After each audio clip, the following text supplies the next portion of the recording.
बढ़ते आगे अगली खबर का रुख करते हैं। यहाँ मुल्क में बहुत जल्द अंग्रेजों के बनाए 3 बड़े कानून खत्म हो जाएंगे और उसकी जगह नए हिंदुस्तान के नए कानून ले लेंगे। पहला आईपीसी, दूसरा सीआरपीसी और तीसरा इंडियन एविडेंस कोड। ये तीनों पुराने कानून खत्म हो जाएंगे और इनकी जगह हिंदुस्तानी हुकूमत के बनाए 3 तरमीमी कानून अमल में आ जाएंगे, जिसके बाद कानूनी प्रोसेस में बड़ी तब्दीली देखने को मिलेगी। इसी पर देखिए हमारी तफसीली रिपोर्ट। अंग्रेज शासन की रक्षा करने के लिए कानून बनाए गए थे और उसका उद्देश्य दंड देने का था, न्याय देने का नहीं था। अंग्रेजों का कानून बदल जाएगा।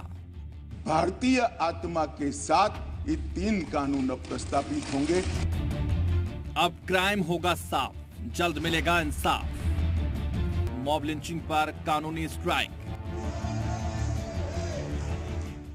मोदी सरकार ने ब्रिटिश हुकूमत के सालों से चले आ रहे पुराने कानूनों में बड़ा बदलाव किया है। कल मौजूदा मानसून इजलास के आखिरी दिन वजीर दाखिला अमित शाह ने ताजीराती हिंद को लेकर 3 नए बिल पेश किए। इन बिल के जरिए अमित शाह ने गुलामी के सभी निशानों को खत्म करने की सिमत बड़ा कदम बताया।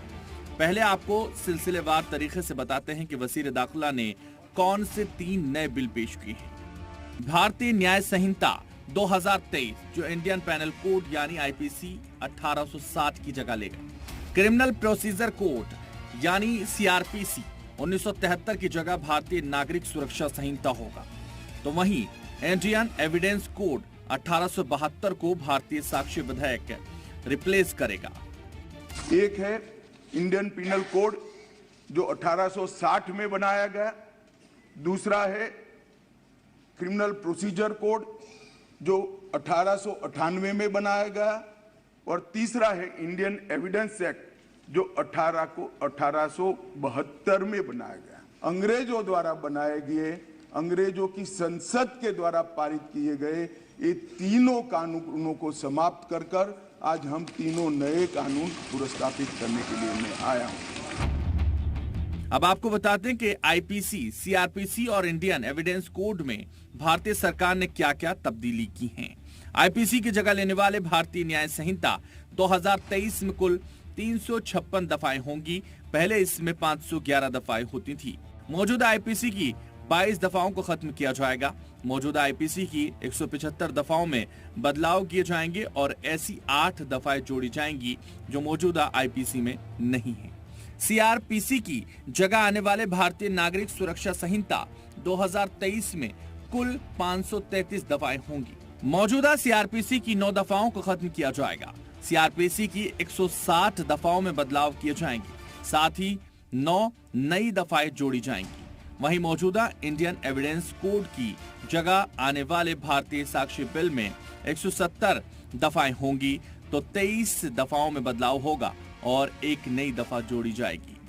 तीनों कानूनों को रिप्लेस कर इनकी जगह जो 3 नए कानून बनेंगे उनकी आत्मा होगी भारत के नागरिकों को संविधान प्रदत्त सारे अधिकार जो मिले हैं इसकी सुरक्षा। इतना ही नहीं, इनकी जगह लेने वाले कानूनों में कई बड़े बदलाव भी मुजव्विजा हैं, जिनमें से कुछ अहम तब्दीलियां आपको बताते हैं। जिन मामलों में 7 साल या उससे ज्यादा की सजा है, उस मामले में क्राइम सीन पर फोरेंसिक टीम का जाना जरूरी होगा। जिनसी इस्तेहसाल में मुतासिरा का बयान और बयान की वीडियो रिकॉर्डिंग जरूरी होगी।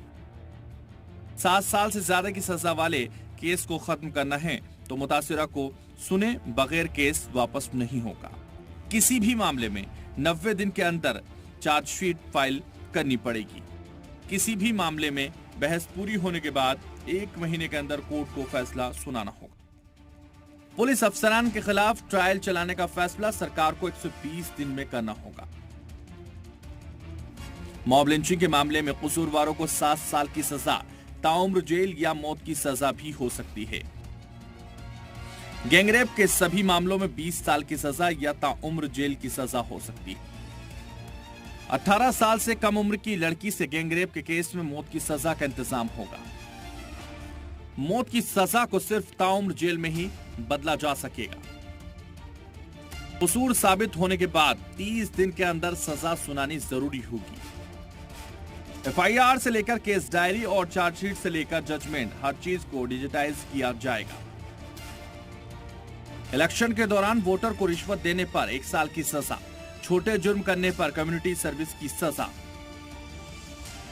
शिकायतकर्ता और गवाहों का परीक्षण भी होगा। जांच पड़ताल और मुकदमे में साक्ष्यों का रिकॉर्डिंग जो करना है वो भी होगा और उच्च न्यायालय के मुकदमे और सभी अपीलीय कार्यवाही भी डिजिटली संभव होगी। अभी इन तीनों बिल को लोकसभा में पेश किया गया है, जिसके बाद अभी इन्हें पार्लियामेंट की स्टैंडिंग कमेटी को भेजा जाएगा। सरकार ने इन तीनों बिलों के जरिए जो सबसे बड़ी तब्दीली की है वो राजद्रोह को खत्म करना है।